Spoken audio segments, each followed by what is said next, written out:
آج صبح حضور علیہ السلام نے ایک سوال پوچھا تھا. کہا ہاں بیٹا حضور نے محفل میں ایک سوال پوچھا تھا. تو کہا کہ اس کا جواب. کہا بیٹا جواب اس وقت تو کسی کے ذہن میں نہیں آیا. ابن عمر رضی اللہ تعالیٰ عنہ عرض کرتے ہیں ابا جی اللہ کی قسم مجھے جواب آتا تھا. تو کہا بیٹا جب آپ کو جواب آتا تھا تو آپ نے بتایا کیوں نہیں؟ عمر کو بھی خوشی ہوتی کہ عمر کے بیٹے کو جواب آتا تھا. تو ابن عمر رضی اللہ تعالیٰ عنہ عرض کرتے ہیں ابا جی میں نے محفل میں دیکھا کہ جب ابو بکر و عمر جیسی شخصیات خاموش بیٹھی ہیں تو ابن عمر پھر تمہیں بھی خاموش بیٹھنا چاہیے. جب بڑے گفتگو کرنے ہوں تو اس وقت بھی خاموشی ایک ادب ہے, اور جب وہ خاموش ہوں تو پھر بھی خاموشی کا ایک پہلو پیش نظر رکھنا یہ آداب ہیں. واضح فرمایا گیا جو اپنے بڑوں کا ادب نہیں کرتا, جو اپنے چھوٹوں پہ شفقت نہیں کرتا, میرے حضور فرماتے ہیں لیس منا, وہ ہم میں سے نہیں ہے. اس دنیا میں جس کو بھی مقام و مرتبہ ملا ہے آپ اس کی زندگی کا, اس کی سیرت کا مطالعہ کیجئے, اس کے پیچھے ادب کی ایک بہت بڑی کائنات آپ کو دکھائی دے گی.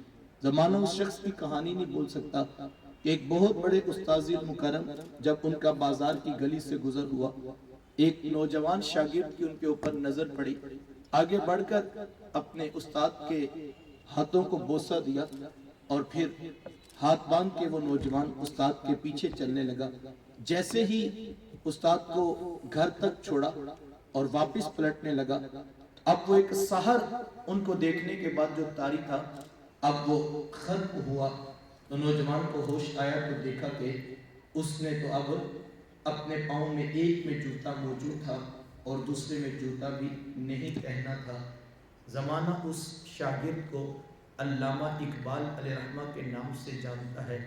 آج اگر اقبال کا نام ممبر و محراب کی زینت ہے, ہر لب پر ہر دل میں اقبال کا تذکرہ ہے, تو ذرا ادب کا انداز علامہ اقبال علیہ رحمہ سے سیکھ لیجئے.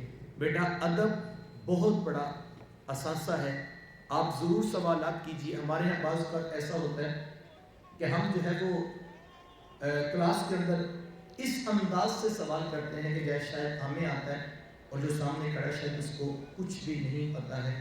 تو یہ سوچ, یہ انسان سمجھتا ہے میں بہت دانا بینا ہو گیا, یہ زوال کی علامت ہے. اللہ کے رسول صلی اللہ علیہ وآلہ وسلم نے فرمایا جس نے علم اس غرض سے حاصل کیا کہ وہ لوگوں کے اوپر جو ہے وہ روب جمائے گا یا ان کو رسوا کرے گا, فرمایا وہ اپنا ٹھکانہ جہنم میں تلاش کرے. اتنی بڑی سخت وعید ہے اس شخص کے لیے جو علم ہونے کے باوجود لوگوں کو رسوا کرے. ادب کر میں یہ اس کا یہ قطعاً مطلب نہیں آپ اپنے اساتذہ سے سوال نہ کریں, چونکہ آپ یہاں آئے ہی سوال کرنے کے لیے, سیکھنے کے لیے ہیں. لیکن بیٹا میں یہ چاہوں گا کہ اگر یہ 2 سال جو آپ کے پاس اس کالج میں میسر آئیں, آپ اگر ان 2 سالوں میں صرف اتنی ایک بات سیکھ جائیں کہ اختلاف کیسے کیا جاتا ہے, اپنے مد مقابل کی بات کیسے سنی جاتی ہے, اور اپنے دلائل کو خوبصورت ادب کے لہجے میں کیسے پیش کیا جاتا ہے, تو یہ بہت بڑا اثاثہ ہے. بیٹیوں کے حوالے سے خاص طور پہ یہ کہنا چاہوں گا, آپ میڈیکل کے طالب علم ہیں یا آپ جو ہے وہ پری انجینئرنگ کر رہے ہیں, واٹ ایور دا ڈگری, آپ صرف اتنا اگر سیکھ جاتے ہیں 2 سالوں میں کہ آپ اپنے بڑوں کے ساتھ اختلاف رائے کرنے کا مزاج, انداز, طریقہ سیکھ لیتے ہیں, تو یہ بہت بڑی بات ہے. بیٹیوں کے حوالے سے اس لیے میں نے کہا کہ بیٹیوں نے ایک بڑے خاندان میں جا کر روشنیوں کا ایک جہاں آباد کرنا ہوتا ہے. اس وقت ملک پاکستان کے اندر طلاق کی شرح بڑھتی جا رہی ہے, خاندان ٹوٹ رہے ہیں, رشتے ٹوٹ رہے ہیں, گھر ٹوٹ رہے ہیں. آپ دارالافتاء میں چلے جائیں یا آپ کورٹ کچہری کے کیسز اٹھا لیں, سب سے زیادہ بڑا مسئلہ طلاق کی ریشو ہے. اور اس کے بارے میں اگر آپ بیہائنڈ دی اسکرین دیکھیں گے کہ اگر خاندان ٹوٹ رہا ہے تو کسی کے لہجے کی سختی ہے اور کسی کی زبان کا زہر ہے, جو وہ کہتا ہے میں حق پر ہوں, حق پر ہونا اور بات ہے, میں اس کا اختلاف نہیں کرتا, لیکن لہجوں کی مٹھاس, باتیں وہی ہوتی ہیں لیکن لہجوں کی مٹھاس اور لہجوں کی شائستگی گھروں کو جوڑتی ہے اور خاندان کو عزت اور وقار عطا کرتی ہے. تیسری بات اور میری بات آخری اور میں اس کے ساتھ مکمل کروں گا. بیٹا آپ اس وقت پاکستان کی جو اس ایج میں دی بیسٹ آپشن پہ تعلیم موجود ہے, آپ وہ حاصل کر رہے ہیں. آپ میں سے کچھ پری میڈیکل میں، پری انجینئرنگ میں یا آئی سی ایس یا آئی کام کے اسٹوڈنٹس ہوں گے. اس سے بہتر تعلیم پاکستان میں نہیں. یہ دی بیسٹ آپشن ہے جو اللہ نے آپ کو عطا کی. آپ دن رات محنت کر رہے ہیں، کالج پڑھنے کے بعد ٹیوشنس اور پھر اس کے بعد گھر جا کے پڑھنا، پھر دوبارہ صبح آ جانا، اور نمبروں کی دوڑ اور ڈگری اور میرٹ، یہ بہت کچھ آپ کے ذہنوں میں ہے. میں خود ان راہوں سے گزرا ہوں. یہ 2 سال کتنے کٹھن ہوتے ہیں میں اچھی طرح سمجھتا ہوں. لیکن میں یہ ضرور کہنا چاہوں گا، آپ محنت کریں، نمبر حاصل کریں، ڈگری حاصل کریں، آپ سب کچھ حاصل کیجئے. لیکن بیٹا اتنی کٹھن محنت کا مقصد ضرور پہچانیے کہ ہم یہ سب کچھ کیوں کر رہے ہیں. یقیناً آپ میں سے بہت سارے ذہنوں میں یہ جواب ہوگا کہ اچھے پروفیشن کے لیے، باوقار زندگی گزارنے کے لیے. تو یقیناً یہ بہت بڑی دولت ہے. لیکن میں کہنا چاہوں گا بیٹا صرف یہاں تک نہ سوچیے گا. اپنا گھر، اپنی گاڑی، اپنا مکان، اپنی نوکری، یہ اتنا چھوٹا سا خواب ہے جس کے لیے میرا خیال ہے اتنی کٹھن محنت کی ضرورت نہیں ہے. اگر چند روپوں کی خاطر آپ صبح و شام اپنی زندگی کے خوبصورت لمحات اس کام پہ لگا رہے ہیں، بیٹا یاد رکھیے گا اسی ملک میں آپ کو ایسے لوگ ملیں گے جو انگوٹھا چھاپ ہیں، جن کو دستخط بھی نہیں کرنے آتے، لیکن لاکھوں کروڑوں اور اربوں روپے میں وہ کھیل رہے ہیں. اگر صرف دنیا کا مال ہی حاصل کرنا مقصود زندگی ہے تو پھر یہ حاصل بہت تھوڑا ہے. اپنا کینوس بڑا کیجئے، سوچوں کا معیار بلند کیجئے. آپ جس مقصد کو حاصل کرنا ہے وہ یہ ہے کہ آپ پاکستان اور امت مسلمہ کی بقا کی جنگ میں اپنا کردار ادا کریں. یہ بہت بڑا خواب ہے جس کے سینے میں یہ موجود ہے. اس کی یہ راہیں بھی دین کی راہیں ہیں. میں اس بات کو نہیں مانتا کہ جناب یہ دین کی تعلیم ہوتی ہے اور یہ دنیا کی تعلیم ہوتی ہے. ایک لحاظ سے دیکھا جائے تو یقیناً بطور مضمون، بطور سبجیکٹ یہ دنیا کی تعلیم ہے اور یہ دین کی تعلیم ہے. کیمسٹری کیمیا کا علم ہے، بایو لیونگ تھنگس کی اسٹڈی ہے، تو یقیناً اسلام کی تعلیم کو اسلامیات ہی کہا جاتا ہے. لیکن یہ دنیا کی ہوتی ہے، یہ دین کی ہوتی ہے. میں اس کو تسلیم نہیں کرتا. اور یہ وہ کانسیپٹ ہے جو ہمارے یہاں بلڈ اپ نہیں ہو سکا. بہت سارے لوگ ساری زندگی عصری علوم حاصل کرنے کے باوجود کنفیوز ہوتے ہیں کہ بس یار ہم تو دنیا داری کے لیے لگے ہیں، اصل تو وہ ہے جو دین کی طرف چل پڑے. تو میں اس تصور کو نہیں مانتا. میں سادہ سی بات یہ کہتا ہوں، قرآن مجید نے اہل ایمان کو مخاطبت کرتے ہوئے کہا کہ جہاد کے لیے اپنے گھوڑوں کو تیار رکھنا. یہ حکم شرع تھا ہمارے لیے. اگر آج اس کی تشریح اور اس کی تفصیل دیکھیں تو کیا اس کا مطلب یہ ہے کہ آپ بہت اعلیٰ نسل گھوڑے تلاش کریں اور پھر ان کو گھاس کھلائیں، ان کو بہت اچھی غذا کھلائیں؟ تو یقیناً یہ اس کی جو ہے وہ تفسیر نہیں ہوگی. تو اس کی تفسیر کیا ہوگی؟ آج جو کہا گیا کہ اپنے گھوڑے تیار رکھو، تو اس کی تفسیر یہ ہے کہ اپنی نیوکلیئر فزکس کی آپ لیب کو آباد رکھو. ہمیں اس علم کو حاصل کرنا ہے. اور اس پر میں نام لینا چاہوں گا، اللہ نے کتنا بڑا کرم کیا کہ ہمیں ڈاکٹر عبدالقدیر خان جیسا شخص عطا کر دیا. کتنی بڑی شخصیت کہ جنہوں نے آج پاکستان کا وجود برقرار ہے، تو اس ایک فرد واحد کی وجہ سے، جنہوں نے امت کو وہ کھویا ہوا وقار عطا کیا اور خاص طور پہ پاکستان کو وہ مسند وقار عطا کی جو دشمن کی آنکھ میں بھی چبھ رہی ہے. تو میں اور آپ، میں یہ کہنا چاہوں گا، اگر ایک شخص بارڈر کے اوپر اپنی رائفل پکڑ کے ساری رات اپنی نیند قربان کر کے دشمن کے سامنے کھڑا ہے تو وہ پاکستان اور اسلام کا مجاہد ہے. اگر کوئی شخص منبر رسول پہ بیٹھ کے عقائد و نظریات کے حدود کا تحفظ کر رہا ہے تو وہ اسلام کا مجاہد ہے. تو بیٹا اسی طرح اگر کوئی شخص فزکس کی لیب میں یا کیمسٹری کی لیب میں بیٹھ کے پاکستان اور امت مسلمہ کی بقا کے لیے اسٹڈی کر رہا ہے تو وہ بھی اسلام کا مجاہد ہے. کام بڑے نہیں ہوتے بیٹا، کاموں کی نیتیں کاموں کو بڑا کر دیتی.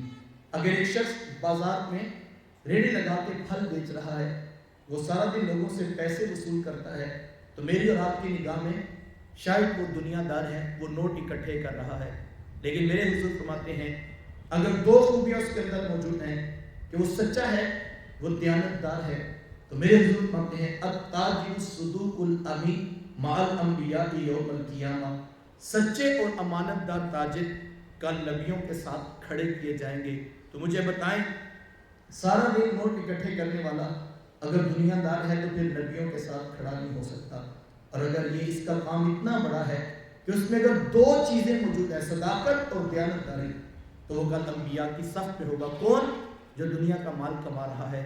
مجھے بتائیں وہ استاد جو صبح سے لے کر شام تک علم کی شمع کو روشن کیے ہیں اور اس کے پیش نظر یہی خواب ہے کہ میں نے پاکستان اور امت مسلمہ کی بقا کی جنگ میں اپنے حصے کی شمع کو روشن کرنا ہے. اگر تاجر کل نبیوں کی صف میں کھڑے کیے جائیں گے تو مجھے بتائیے اساتذہ کن صفوں میں موجود ہوں. تو میرے اور آپ کا کام صرف اتنا ہے کہ ہم اپنے مقصد کو بلند کر لیں. اور رہ کی بات ہماری نوکری، میں یہ نہیں کہہ رہا آپ کو نوکری تو ملنی ہے، لیکن دی بیسٹ آپشن پہ جو میڈیکل میں میرٹ پہ آیا، محنت کی، اسکلز پیدا کی، قابلیت کا نور اس کو حاصل ہوا، تو نوکری اس کو نہیں ملی تو پھر کس کو ملنی؟ تو نوکری تو ملنی ہے، اور جس کو نوکری ملی اس کو سیلری تو ملنی ہے. تو یہ تو میں یہ کہتا ہوں کہ یہ تو بائی پروڈکٹ ہے جو آٹومیٹیکلی جنریٹ ہو. ہمارے کیمسٹری والے کہتے ہیں کہ when A reacts with B, C and D are the products. C is the real and D is the by product. Byproduct اس کو کہا جاتا ہے کہ جب کیمیکل ریئیکشن ہوتا ہے تو جو کیمیکل ریئیکشن ہے اس ریئل پروڈکٹ کے لیے آپ انیشیٹ کرتے ہیں. تو جو ریئل ہوتا ہے اس کے لیے پورا کیمیکل ریئیکشن کروایا جاتا ہے. ڈی پر فوکس نہیں ہوتا، ڈی تو آٹومیٹیکلی جنریٹ ہونا ہوتا ہے، وہ تو پروڈیوس نہیں ہونا. اس کی تو سنتھسس انڈرسٹوڈ ہے کہ جب آپ اے اور بی ملائیں گے تو سی تو بننا ہی بننا ہے، لیکن اصل جو ہے وہ ریئل پروڈکٹ ہے جس پر فوکس کرنا ہے. آپ اگر بائی پروڈکٹ روکنا بھی چاہیں تو وہ رکے گا نہیں، وہ تو بننا ہی بننا ہے. لیکن اگر آپ کسی کیمسٹ کو لیب میں بھیجیں، اس کو سارے ایکویلیبریم، سارے جو ہے وہ میتھڈ سمجھانے کے بعد، سارے اکوپمنٹس پکڑانے کے بعد، سارے کیمیکلز دینے کے بعد آپ کہیں کہ ہمیں سی پروڈکٹ جو ریئل ہے وہ چاہیے، اور 2 ماہ کے بعد وہ آئے اور کہے کہ یہ دیکھیں میں 2 کلو بائی پروڈکٹ بچا کے لے آیا ہوں، تو کیا آپ اس کو اچھا کیمسٹ مانیں گے؟ آپ کہیں گے کہ یہ تو ہماری ضرورت ہی نہیں بھائی، ہم نے تو جو خرچ کیا تھا اس لیے کیا تھا کہ ہمیں ریئل پروڈکٹ چاہیے. قرآن مجید نے بڑے واضح انداز میں ایک مومن کا ریئل پروڈکٹ ڈیفائن کیا. وَمَا خَلَقْتُ الْجِنَّ وَالْإِنسَ إِلَّا لِيَعْبُدُونَ. ہم نے جن و انس کو پیدا ہی اس لیے کیا کہ وہ ہماری عبادت کریں. اور عبادت کا مفہوم صرف سجدہ نہیں، خلق خدا کی بہتری کے لیے، نفع کے لیے کام کرنا، یہ عبادت کا کامل مفہوم ہے. تو کتنا نادان ہوگا کہ محشر کے میدان میں ریئل پروڈکٹ کا پوچھا جائے گا اور وہ آ کے کہہ دے میں نے 5 پلازے کھڑے کیے تھے، میں 19ویں گریڈ کا افسر رہا ہوں، میں نے لاکھوں روپے جو ہے وہ جمع کیے اور میں نے کمائے تھے. تو سادہ سا جواب دیا جائے گا یہ تیرا کمال نہیں، یہ تو وہ بائی پروڈکٹ ہے جو ہم نے تیرا نہیں جانوروں کا بھی لکھا تھا. وَمَا مِن دَابَّةٍ فِي الْأَرْضِ إِلَّا عَلَى اللَّهِ رِزْقُهَا. زمین پہ چلنے والا کوئی چوپایا بھی ایسا نہیں جس کے رزق کی ذمہ داری تیرے رب کے ذمہ کرم پہ نہ. تو ہم بائی پروڈکٹ میں الجھ کے رہ گئے. وہ انسان تو انسان جانوروں کا بھی ڈیفائنڈ ہے، اور جو ڈیفائن کر دیا گیا وہ آپ کو ضرور ملے گا. میں اور آپ بڑا خواب سوچیں، اور وہ پاکستان اور امت مسلمہ کا خواب ہے، اور یہ آپ کا کام ہے، یہ ممبر و محراب کا کام نہیں. میں نے کہا ممبر و محراب کا کام وہ نظریات کا تحفظ ہے، اور دشمن سائنس اور ٹیکنالوجی کی بیٹل فیلڈ میں کھڑا ہے، اس کے لیے آپ کے کندھوں پہ ذمہ داری ہے. ہر شخص جب امت کی بقا کے لیے کام کرے گا تو نتائج ضرور حاصل ہوں گے. صرف یہ گلہ کرنا، ہم چھوٹے ہوتے تو ہم گلہ سننے لگے تھے حکمران ٹھیک نہیں، کوئی کہتا ہے وزیر ٹھیک نہیں، کوئی کہتا ہے میں نے MPA ٹھیک نہیں. وہ کسی نے حجاج بن یوسف سے پوچھا تھا کہ تو نے تو حضرت عمر رضی اللہ تعالیٰ عنہ کا دور ہمایوں دیکھا ہے، تو عمر جیسا حکمران کیوں نہیں بن جاتا؟ کیونکہ تاریخ کا ظالم ترین حکمران حجاج بن یوسف ہوا ہے، لاکھوں لوگ اس نے اپنے ہاتھ سے قتل کروائے. تو اس نے کہا کہ تو نے حضرت عمر کا دور ہمایوں دیکھا ہے، تو جناب عمر جیسا حکمران کیوں نہیں بن جاتا؟ تو جو جواب حجاج بن یوسف نے دیا وہ سوچنے اور سمجھنے کے لیے کافی تھا. اس نے کہا تم ابو ذر غفاری جیسی رعایا بن جاؤ، میں عمر جیسا حکمران بن جاتا ہوں. جب ابو ذر غفاری جیسے لوگ رعایا میں ہوں تو تخت شاہی کے عمر جیسے ہی سجتے ہیں، اور جب ہم جیسے ہوں تو حالت آپ کے اور میرے سامنے ہے. صرف گلے شکوے کرتے رہنا یہ کوئی دانائی کی بات نہیں. کبھی کبھی گلہ شکوہ اچھا لگتا ہے، لیکن ساری زندگی گلے شکووں میں گزار دینا یہ شاید کہ کمزور لوگوں کا شیوا ہوتا ہے. میں تو اس سوچ کے ساتھ آپ سے اجازت چاہوں گا کہ شکوائے ظلمت شب سے تو کہیں بہتر تھا